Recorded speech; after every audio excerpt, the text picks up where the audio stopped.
ಬಾಂಧವರಿಗೆ ಪ್ರಗತಿ ಚಾನೆಲ್ಗೆ ಆತ್ಮೀಯವಾದಂತಹ ಸ್ವಾಗತ. ಇಂದಿನ ಈರುಳ್ಳಿಯ ಮಾರುಕಟ್ಟೆಯ ಬೆಲೆಯನ್ನು ನೋಡಿಕೊಂಡು ಬರೋಣ. ಇನ್ನು ಯಾರು ಹೊಸದಾಗಿ ನಮ್ಮ ಯೂಟ್ಯೂಬ್ ಚಾನೆಲ್ ನೋಡ್ತಾ ಇದ್ದರೆ ತಪ್ಪದೇ ಸಬ್ಸ್ಕ್ರೈಬ್ ಆಗಿ. ಇಂದು ಕರ್ನಾಟಕ ಹಾಗೂ ಮಹಾರಾಷ್ಟ್ರಗಳ ಮಾರುಕಟ್ಟೆಯ ಅನೇಕ ಮಾರುಕಟ್ಟೆಗಳ ಬೆಲೆಯನ್ನು ನೋಡೋದಾದರೆ, ಮೊದಲನೇದಾಗಿ ಮಹಾರಾಷ್ಟ್ರ ಮಾರುಕಟ್ಟೆ ಆದಂಥ ಸೋಲಾಪುರದಲ್ಲಿ ಒಂದು ಕ್ವಿಂಟಲ್ಗೆ ಈರುಳ್ಳಿಯ ರೇಟ್ ಬಂದು 100 ರೂಪಾಯಿದಿಂದ ಹಿಡ್ಕೊಂಡು ಕನಿಷ್ಠ ಬೆಲೆ 100 ರೂಪಾಯಿಯು, ಗರಿಷ್ಠ ಬೆಲೆ 1500 ರೂಪಾಯಿ. 1500 ರೂಪಾಯಿ ಗರಿಷ್ಠ ಬೆಲೆಯಾಗಿದೆ ಸೋಲಾಪುರದಲ್ಲಿ. ಹಾಗೆ ಕೊಲ್ಹಾಪುರದಲ್ಲಿ 500 ರೂಪಾಯಿದಿಂದ 1400 ರೂಪಾಯಿ, 500 ರೂಪಾಯಿದಿಂದ 1400 ರೂಪಾಯಿವರೆಗೆ ಒಂದು ಕ್ವಿಂಟಲ್ ಈರುಳ್ಳಿಯ ಬೆಲೆ ಕೊಲ್ಹಾಪುರ ಮಾರುಕಟ್ಟೆಯಲ್ಲಿ ಇದೆ.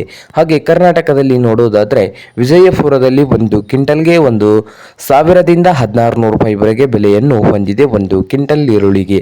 ಹಾಗೆ ಚಿಕ್ಕಬಳ್ಳಾಪುರದಲ್ಲಿ ನೋಡೋದಾದರೆ 1000ದಿಂದ 1800, 1000ದಿಂದ 1800 ಚಿಕ್ಕಬಳ್ಳಾಪುರ ಮಾರುಕಟ್ಟೆಯಲ್ಲಿ ಒಂದು ಕ್ವಿಂಟಲ್ ಈರುಳ್ಳಿಯ ಬೆಲೆಯನ್ನು ಹೊಂದಿದೆ. ಹಾಗೆ ಬದಾಮಿಯಲ್ಲಿ 800 ರೂಪಾಯಿದಿಂದ 1700 ರೂಪಾಯಿ, 800ದಿಂದ 1700 ರೂಪಾಯಿವರೆಗೆ ಬದಾಮಿಯ ಮಾರುಕಟ್ಟೆಯಲ್ಲಿ ಒಂದು ಕ್ವಿಂಟಲ್ ಈರುಳ್ಳಿಯ ಬೆಲೆಯನ್ನು ಹೊಂದಿದೆ. ಹಾಗೆ ಬಾಗಲಕೋಟೆಯಲ್ಲಿ 700 ರೂಪಾಯಿದಿಂದ 1700, 700 ರೂಪಾಯಿದಿಂದ 1700 ರೂಪಾಯಿವರೆಗೆ ಬಾಗಲಕೋಟೆಯ ಮಾರುಕಟ್ಟೆಯಲ್ಲಿ ಒಂದು ಕ್ವಿಂಟಲ್ ಈರುಳ್ಳಿಯ ಬೆಲೆಯನ್ನು ಹೊಂದಿದೆ ನೋಡಿ ರೈತರೇ. ಹಾಗೆ ಇನ್ನೊಂದು ಮಾರುಕಟ್ಟೆ ಬೆಂಗಳೂರಿನ ನೆಲಮಂಗಲದಲ್ಲಿ 800ದಿಂದ 1600 ರೂಪಾಯಿವರೆಗೆ ಬೆಲೆಯನ್ನು ಹೊಂದಿದೆ ಒಂದು ಕ್ವಿಂಟಲ್ ಈರುಳ್ಳಿಗೆ.